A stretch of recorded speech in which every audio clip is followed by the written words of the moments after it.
بسم اللہ الرحمن الرحیم 16ویں تراویح پارہ نمبر 24واں آدھا اور 25واں پورا سورۃ المومن 51 آیت سے سورۃ الجاثیہ تک۔ اللہ نے بنی اسرائیل کو الکتاب کا وارث بنایا تھا اور موسیٰ کے ذریعے جو رہنمائی بھیجی وہ عقل والوں کے لیے یاد دہانی تھی۔ جو لوگ اللہ کی آیات کے بارے میں بنا دلیل کے جھگڑتے ہیں وہ تکبر کرتے ہیں، وہ اس کے معنوں کو کبھی نہیں پہنچ سکتے۔ تم ان کی حرکتوں پر اللہ کی پناہ چاہو، وہ سنتا اور دیکھتا ہے۔ جس نے آسمانوں اور زمین کو پیدا کیا اس کے لیے انسانوں کو دوبارہ پیدا کرنا کیا مشکل ہے، لیکن اندھے اور دیکھنے والے برابر نہیں ہوتے۔ اسی طرح نیک اور بدکار بھی ایک جیسے نہیں ہوتے، چاہے لوگوں کی اکثریت ایمان نہ لائے۔ قیامت آئے گی، اس میں کوئی شک نہیں۔ تمہارے رب نے تو یہ کہہ رکھا ہے کہ مجھے پکارو تو میرا جواب ملے گا۔ وہی اللہ تو ہے جس نے تمہارے سکون کے لیے رات بنائی اور کام کرنے کے لیے روشن دن، لیکن اللہ کے اس فضل کی لوگ قدر نہیں کرتے۔ اللہ نے زمین کو تمہارے رہنے کے قابل بنایا اور آسمان کو چھت کی مانند حفاظت کرنے والا کر دیا۔ جب رہنے کے قابل ہو گئی تو تمہیں بھیجا اور تمہارے لیے رزق کا سامان بھیجا۔ اس نے زمین کے عناصر سے تمہارے نطفے کی تخلیق کی، پھر نطفہ رحم مادر میں متعلق شے بنایا، پھر اس نے تمہیں بچہ بنا کر نکالا، پھر تم جوان ہوتے ہوئے بوڑھے ہوتے ہوئے اور بعض بڑھاپے میں اور بعض پہلے ہی ختم ہو جاتے ہیں۔ تم عقل سے کام کیوں نہیں لیتے کہ یہ سب کیوں ہو رہا ہے؟ وہی زندگی اور موت دیتا ہے اور جس بات کا فیصلہ کر لیتا ہے وہ ہو جاتی ہے۔ اللہ کی آیات کے بارے میں جھگڑنے والوں اور رسولوں کے پیغام کو جھٹلانے والوں کے گلوں میں توق ہوں گے اور کھولتے پانی اور آگ میں زنجیروں سے گھسیٹے جائیں گے، اور پھر ان سے پوچھا جائے گا کہ اب تمہارے شریک کہاں گئے؟ وہ کہیں گے اب تو سب گم ہو گئے۔ کہا جائے گا کہ یہ عذاب تمہیں اس لیے ہے کہ تم زمین پر اپنی حرکتوں میں مگن تھے اور اتراتے تھے۔ تکبر کرنے والوں کا برا ٹھکانہ ہے۔ تو تم اپنے مشن پر ثابت قدم رہو، اللہ کا وعدہ سچا ہے، چاہے اس کا کچھ حصہ تمہاری زندگی ہی میں سامنے آ جائے یا وہ اس سے قبل تمہیں وفات دے دے۔ تمہارا کام ہو چکا، تمہیں اسی کے پاس واپس جانا ہے۔ اسی قرآن میں بہت سے رسولوں کے قصے ہیں، اور رسول ایسے بھی تھے جن کے واقعات بیان نہیں کیے گئے۔ کوئی رسول خود اپنی طرف سے کوئی آیت نہیں لاتا، جب اللہ کا امر آ جاتا ہے تو فیصلہ نافذ ہو جاتا ہے۔ اللہ نے تمہارے لیے جو مویشی بنائے ان کو تم کھاتے بھی ہو اور سواری بھی کرتے ہو اور دیگر طرح کے نفع بھی اٹھاتے ہو۔ سمندر میں بھی اللہ نے تمہیں سواریاں دیں، تم اس کے کن کن آیات کا انکار کر سکتے ہو؟ اگر تم زمین میں چل پھر کر دیکھو تو معلوم ہوگا کہ ان منکرین سے زیادہ طاقتور تباہ ہو گئے اور ان کی کمائی ان کے کام نہیں آئی۔ جب ان پر عذاب آتا تو اپنے شریکوں کو چھوڑ کر اللہ کو پکارتے تھے، لیکن اللہ کی یہی سنت چلی آ رہی ہے کہ عذاب دیکھ لینے کے بعد ایمان کا کوئی فائدہ نہیں ہوتا۔ سورۃ حامیم السجدہ۔ حامیم ایک تنزیل ہے رحمان اور رحیم کی جانب سے، ایک ایسی کتاب جس کی آیات الگ الگ کر کے عربی زبان میں واضح کر دی گئی ہیں، ان لوگوں کے لیے جو علم رکھتے ہیں، لیکن اکثر لوگ سن کر نہیں دیتے اور کہتے ہیں کہ تمہاری باتیں ہمیں نہیں سننی، اپنا کام کرو۔ تباہی ہے ان مشرکوں کے لیے جو زکوٰۃ نہیں دیتے اور آخرت کے منکر ہیں۔ یہ اتنے عظیم مالک کا کفر کرتے ہیں جس نے زمین کو 2 مرحلوں میں تخلیق کیا، پھر اسے پہاڑوں سے بیلنس کیا اور اس میں برکتیں رکھیں۔ یہ کام 4 ادوار میں ہوا۔ سوال کرنے والوں کو بتا دینا کہ یہ 4 ادوار مشترک ہیں، یعنی 7 آسمانوں میں بھی انہی 4 ادوار میں اسی طرح کام چل رہا تھا۔ پھر وہ آسمان دنیا کی طرف متوجہ ہوا جو اس وقت گیس کی شکل تھا، اور زمین اور آسمان میں اپنے قوانین جاری کیے۔ اسی طرح اس نے 7 آسمان 2 ادوار میں بنائے، جیسے زمین 2 ادوار میں بنائی تھی، اور ہر آسمان میں اس کی ضرورتیں زمین کی 4 ادوار میں رکھیں۔ اب اگر یہ لوگ انکار کی روش پر قائم رہیں تو ان سے کہہ دو کہ مجھے ڈر ہے کہ کہیں تمہارے اوپر عاد اور سمود جیسا عذاب اچانک نہ آ جائے۔ حشر کے دن ان کے تمام اعضاء خود ان کے خلاف گواہی دیں گے۔ اس کے برخلاف جو اللہ کو اپنا رب ماننے کے بعد ثابت قدم رہے ان پر فرشتے نازل ہوتے ہیں اور اس دنیا اور آخرت دونوں میں ان کے مددگار ہونے کا اعلان کرتے ہیں، اور ان دونوں یعنی دنیا اور آخرت کے جنتوں میں ان کی ہر خواہش پوری ہوگی۔ بطور خاص یہ مقام داعی کو حاصل ہوتا ہے، کیونکہ جس نے اللہ کی راہ کی طرف دعوت دی اور اچھے عمل بھی کیے، اس سے بہتر بات کسی کی ہو نہیں سکتی۔ وہ برائی کو بھلائی سے دفع کرتے ہیں اور اسی طرح ان کے دشمن بھی دوست بن جاتے ہیں۔ حالانکہ یہ برائی کو بھلائی سے دفع کرنا بے حد مشکل کام ہے، لیکن جسے اس کی توفیق نصیب ہو وہ بڑے نصیب والا ہے۔ جب شیطان تمہیں اس راہ سے ہٹانا چاہے تو اللہ کی پناہ طلب کرنا۔ رات دن، سورج اور چاند اللہ کی آیات ہیں۔ اللہ کی بندگی اختیار کرو اور سورج اور چاند کو معبود نہ بناؤ۔ بارش سے مردہ زمین میں جان پڑنا بھی اللہ کی آیات میں سے ہے۔ اب جو ان کائناتی آیات کا انکار کرے وہ اللہ سے چھپا نہ رہے گا۔ یہ قرآن ایک طاقتور کتاب ہے، اس میں باطل داخل نہیں ہو سکتا، نہ سامنے سے اور نہ آڑ سے۔ اللہ کی طرف سے مہلت کا قانون مقرر ہے، اور یہی چیز کتاب اللہ میں اختلاف کرنے والوں کا شک اور بے چینی بڑھا رہی ہے کہ ان کی غلطیوں کی سزا انہیں فوراً کیوں نہیں مل جاتی۔ تمہارا رب ظالم نہیں ہے۔ فیصلے کی گھڑی کا علم اس کی طرف لوٹایا جاتا ہے، لیکن انسان کو اس کی فکر نہیں۔ اس کی حالت تو یہ ہے کہ جب مصیبت میں ہوتا ہے تو مایوس ہوتا ہے، اور اس کے بعد اللہ کی رحمت سے سخت وقت گزر جاتا ہے تو اکڑتا ہے۔ ان سے کہو کیا تم نے کبھی یہ بھی سوچا اگر یہ قرآن سچ مچ اللہ کا کلام ہو اور تم اس کا انکار کرتے رہے تو ایسا شخص تو سب سے زیادہ گمراہ ہوگا جو اس کی مخالفت میں دور نکل گیا ہو۔ اللہ تو اپنی آیات ان کو کائنات میں اور خود ان کے وجود میں دکھاتا چلا جائے گا، یہاں تک کہ ان پر یہ واضح ہو جائے گا کہ یہ قرآن حق ہے۔ لیکن کیا خود اللہ کا گواہ ہونا کافی نہیں تھا؟ جو اپنے رب کے سامنے جواب دہی میں شک رکھتے ہیں وہ سن لیں کہ اللہ نے ہر شے کا احاطہ کیا ہوا ہے۔ سورۃ الشورى حامیم عین سین قاف۔ اسی طرح اللہ تمہاری طرف اور تم سے پہلے لوگوں کی طرف وہی کرتا رہا ہے۔ اللہ نے اس عربی قرآن کو تمہاری طرف بھیجا تاکہ تم بستیوں کے مرکز اور اس کے مضافات کو خبردار کر دو۔ اگر اللہ کی مشیت ہوتی تو تمام لوگ ایک امت ہوتے، لیکن اس کی مشیت یہ تھی کہ جو خود چاہے اسے اللہ اپنی رحمت میں داخل فرمائے۔ اس کا حکم ہے کہ تمہارے درمیان جب کبھی بھی کوئی اختلاف ہو اس کا فیصلہ اللہ سے کراؤ۔ جب کچھ اس کے قبضے قدرت میں ہے، سب کچھ اس کے قبضہ قدرت میں ہے، تمام خزانوں کی کنجیاں اسی کے پاس ہیں۔ جس کے لیے وہ چاہے اس کی روزی کشادہ ہوتی ہے اور جسے چاہے اسے نفع طلع ملتا ہے۔ اسے ہر بات کا علم ہے، کس نے کیا کوشش کی اور اسے کیا ملنا چاہیے۔ اللہ نے تمہارے لیے جو دین یعنی نظام زندگی تجویز کیا ہے وہی ہے جو پچھلے نبیوں کی طرف وہی کیا گیا تھا۔ ان سب سے یہ کہا گیا تھا کہ اس نظام کو قائم کریں اور اس میں تفرقہ پیدا نہ کریں۔ لوگوں میں جو فرقے بنے وہ علم آ چکنے کے بعد بنے، کیونکہ وہ ایک دوسرے پر چودراہٹ چاہتے تھے۔ اگر تمہارے رب نے مہلت کا وقت مقرر نہ کر رکھا ہوتا تو فیصلہ چکا دیا گیا ہوتا۔ اب تم اس دین پر قائم رہتے ہوئے اس کی دعوت دو۔ ان سے کہہ دو کہ مختلف فرقوں کے درمیان میرا ایمان تو اللہ کی کتاب پر ہے۔ اللہ ایک دن ہم سب کو جمع کرے گا اور اس کے سامنے فیصلہ ہو جائے گا۔ کیا یہ لوگ دین کے نام پر کچھ ایسی باتیں بتا رہے ہیں جن کا اللہ نے حکم نہیں دیا؟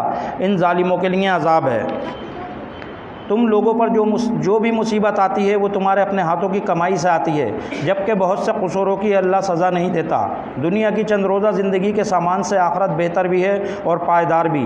یہ ان ایمان والوں کے لیے ہے جو کبیرہ گناہوں سے بچتے ہیں، بے حیائی سے پرہیز کرتے ہیں، غصے کو ضبط کرتے ہیں، اپنے رب کا حکم مانتے اور نماز قائم کرتے ہیں، اپنے معاملات میں باہم مشورے کرتے ہیں، اللہ کے دیے ہوئے رزق میں سے خرچ کرتے ہیں، اور ان کے ساتھ کوئی زیادتی کرے تو برابر کا بدلہ لے سکنے کی اجازت کے باوجود معاف کر دیتے اور صلح کر لیتے ہیں۔ جس پر ظلم ہوا ہو وہ اگر بدلہ لے تو اس پر ملامت نہیں ہے۔ اپنے رب کی بات مان لو اس سے قبل کہ وہ دن آ جائے جس کے ٹلنے کی صورت نہیں۔ اگر یہ منہ موڑیں تو تمہارا کام صرف دعوت دینا ہے۔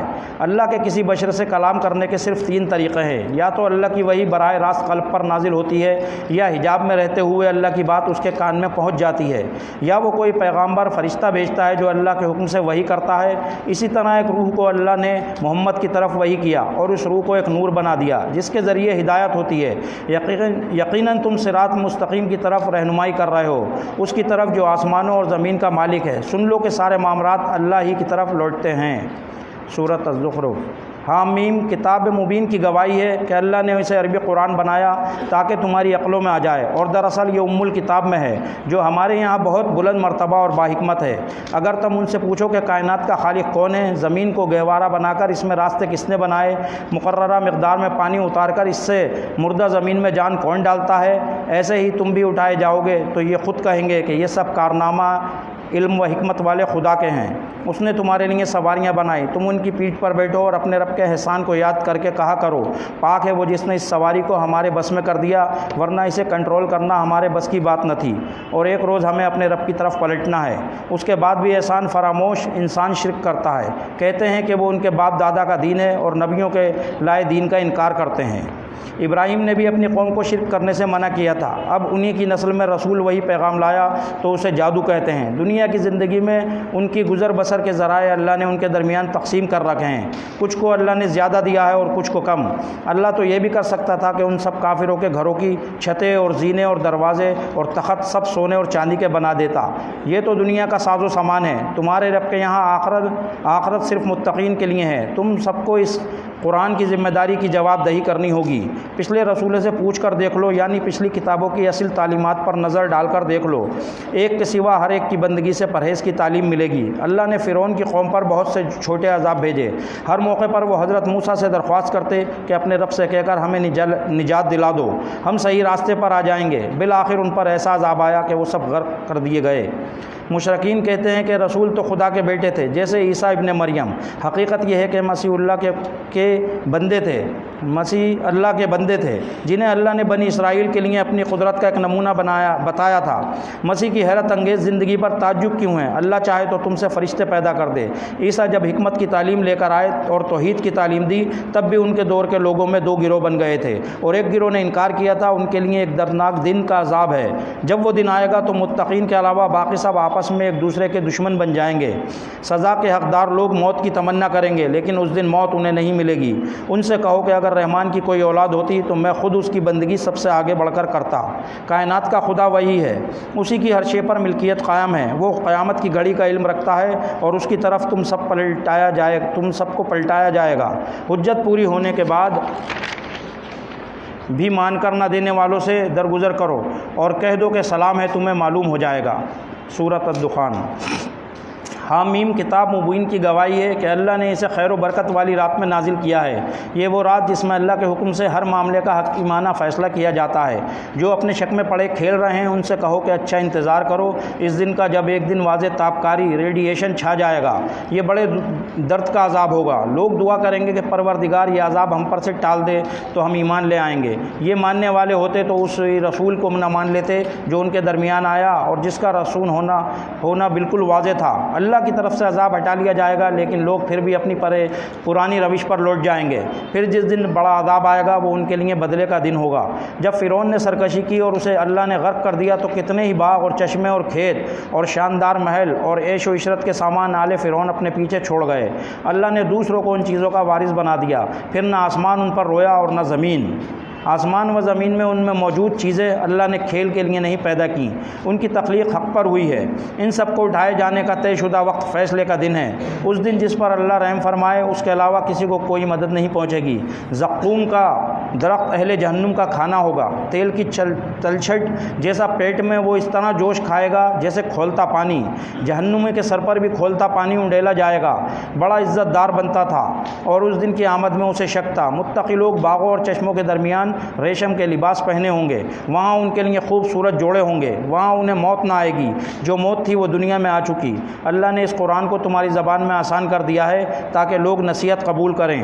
اب تم بھی انتظار کرو، یہ لوگ انتظار کر رہے ہیں۔ سورۃ الجاثیہ۔ حامیم، اس کتاب کا نزول اللہ کی طرف سے ہے جو طاقت اور حکمت والا ہے۔ کائنات میں اللہ کی آیات بکھری ہوئی ہیں۔ اس کے علاوہ یقین رکھنے والوں کے لیے تمہاری اپنی تخلیق میں اور چاروں طرف پھیلے ہوئے حیوانات میں بھی اللہ کی آیات ہیں۔ رات اور دن کے فرق میں اور اوپر سے نازل ہونے والے پانی میں جو مردہ زمین میں جان پیدا کرتا ہے آیات ہیں۔ جنہیں یہ نظر نہیں آتی وہ کیسے ایمان لائیں گے؟ کسی کے سامنے اللہ کی آیات پڑھی جائیں اور پھر وہ غرور سے انکار کرے، ایسے شخص کے لیے تباہی ہے۔